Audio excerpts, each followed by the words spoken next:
Yun lang kailangan natin. Nasa linya natin, Undersecretary Claire Castro, Palace Press Officer.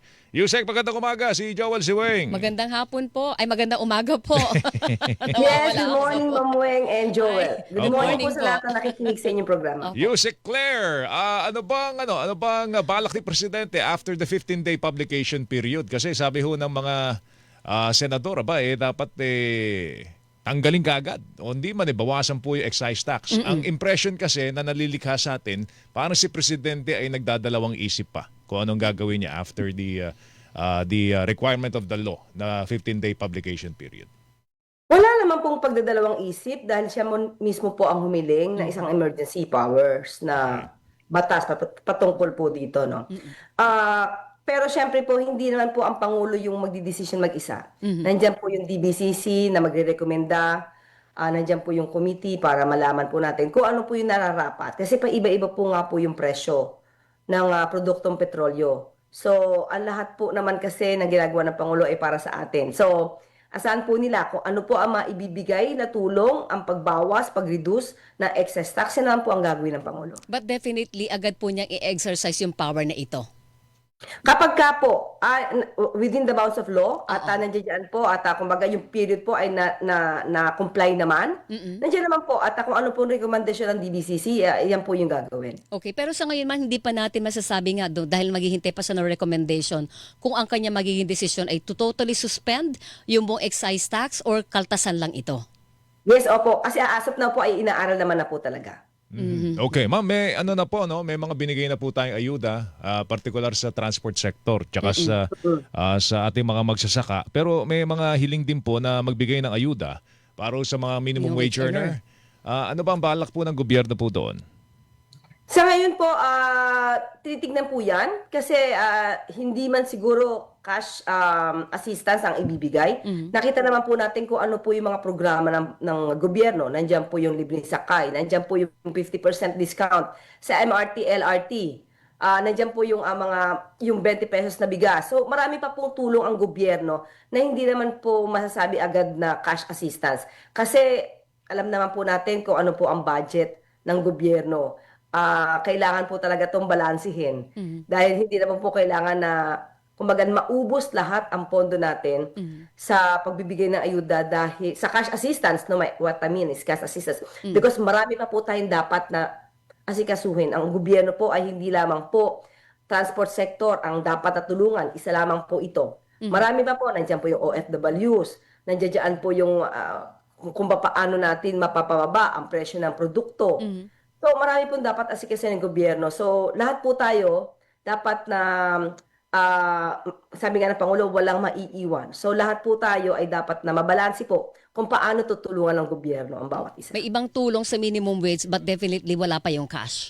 Yun ang Wala pa malinaw po sa ngayon. Opo. Yes po, kasi inuna po talaga ang transport sector kasi directly hit po sila nitong pagtaas po ng presyo ng produktong petrolyo. Okay. Ma'am, ang gobyerno ba kampante pa rin sa supply ng ating langis? Kasi kahapon, may dumating na Russian crude. Meron. Pandalawang araw lang yun eh. Meron sa isang private company pero dumating din yung in-order ng PNOC, no? ng gobyerno natin. So, Sa ngayon ba, ma'am, hindi ba tayo kinakabahan sa ating supply? At meron pa rin ba tayong mapagkukunan ng supply ng langis?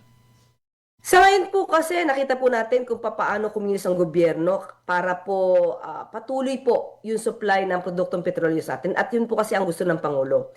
Tayo naman din po ang inuulat ni Secretary Sharon Garin, pati nga po ang DFA, si Secretary Tess Lazaro, ay talaga nakikipagtulungan na rin para malaman natin kung saan makakakuha ng supply ng produktong petrolyo. So, whole of government approach po ito. So, sa ngayon po ay hindi naman kinakabahan ng ating gobyerno dahil patuloy po ang pagtatrabaho ng ating mga ahensya ng gobyerno para po hindi lang mawala ng supply ng produktong petrolyo. Sa totoo nga po, hindi ito natin dapat na pinoproblema kung hindi po nangyari sa Sigalot sa Middle East.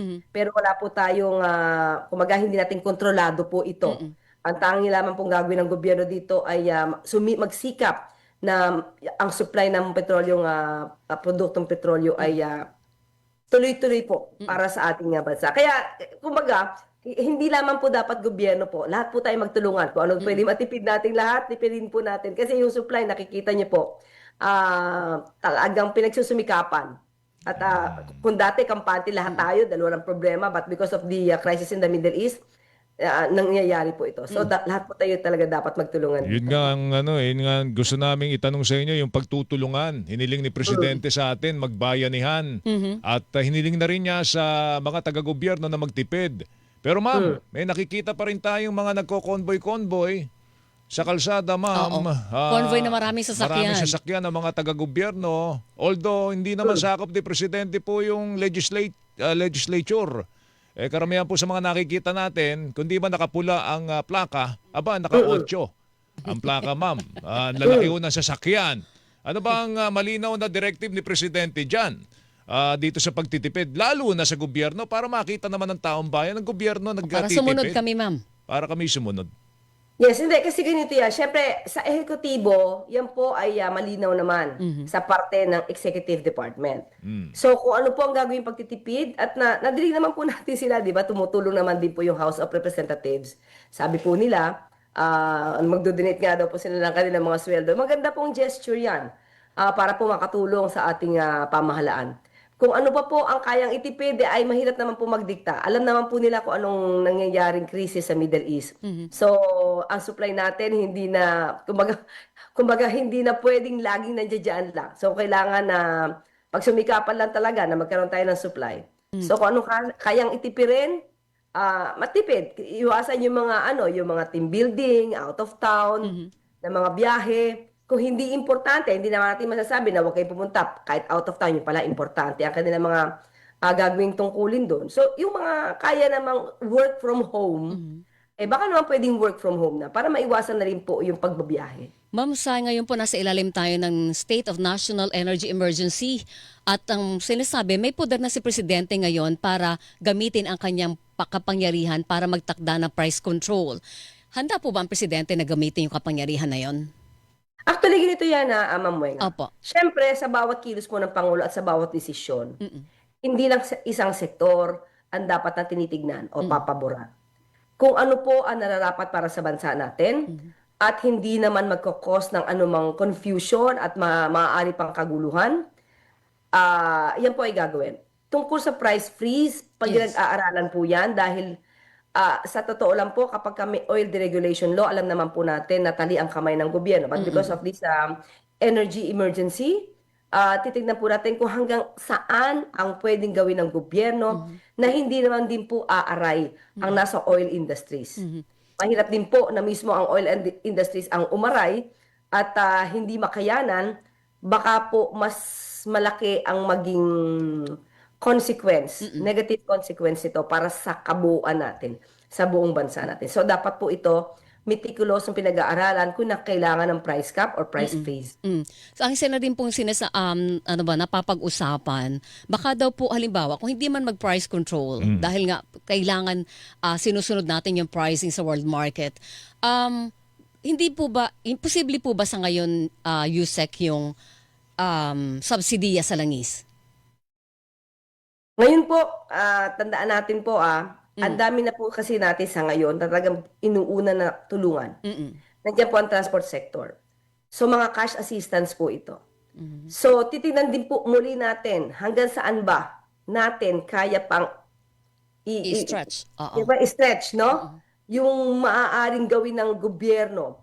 Dahil hindi rin po mahihirapan din po ang gobyerno kung mauubusan naman tayo ng pondo. Baka hindi na tayo makakilos ng para sa lahat, di ba? Maubusan talaga tayo ng pondo.